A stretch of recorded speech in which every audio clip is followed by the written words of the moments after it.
Hello, quick update here. Last video wasn't too long ago, probably less than a week ago. In that video, I said that there was a lot that had to be done over the course of the weekend, or the end of the week and then the weekend, and I can say that I did do most of that. So that would have been five tasks. So basically 2.5 courses. Actually, it was 3 courses because one task was for a whole course. So 3 courses, which is pretty miraculous. And, I've been able to get a lot done in the early part of the degree, and I didn't really expect to do this much at the end part. But again, when you have pressure to get things done, it's amazing what can happen. So I'm not done in the sense that I didn't pass all of the assignments yet. So I've out of the 5 tasks, I've passed 2.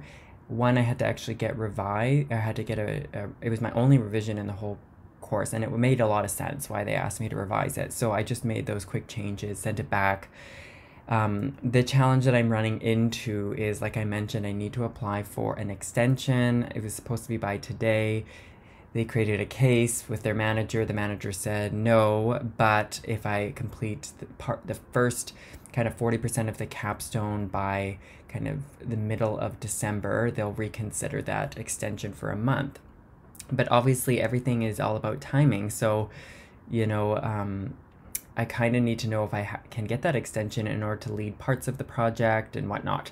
So it's a little bit of a challenging situation, but I'm really happy that I was able to do a very long annotated bibliography, a literature review, design an instrument for research investigation alongside a paper, and I analyzed a research study that was quite comprehensive. It was basically an article that I had to analyze and break apart from top to bottom, from the literature review all the way to the data analysis.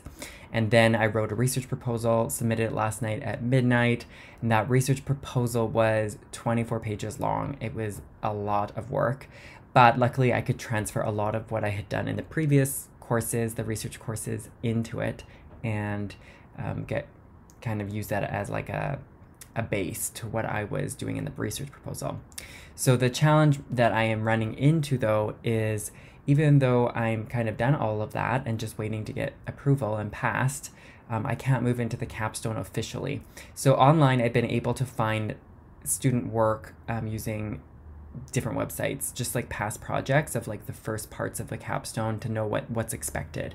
I also met with my course instructor, and she was able to send me the welcome email, even though I haven't been officially approved into the capstone. In the welcome email, there was some basic documentation as to how to navigate the first parts of the capstone. So I'm able to start that even though I'm not in the actual capstone officially.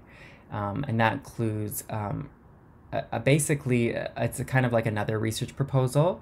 So I'm able to adapt what I have, and then I need to start looking at the ethics requirements and ethics clearance through WGU to work with participants. So that includes consent forms and information letters I need to send to them.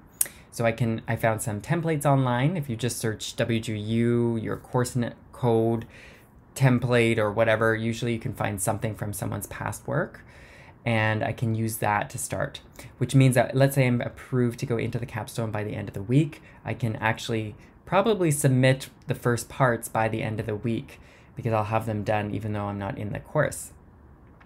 So it looks like there is an opportunity to maybe still get this extension, and I'm just going to keep plugging along.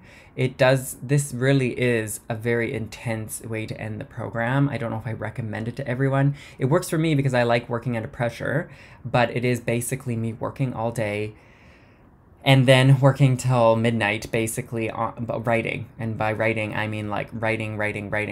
Not a lot of breaks, not even a lot of time to do much other stuff. So if you're up for the challenge, you can do something like that. But now I'm looking back and thinking, oh, I shouldn't have taken a month to do one course in October or whatever. I could have done it quicker, but you live and learn. And also, I didn't want to do that at the time. So this is where I'm at.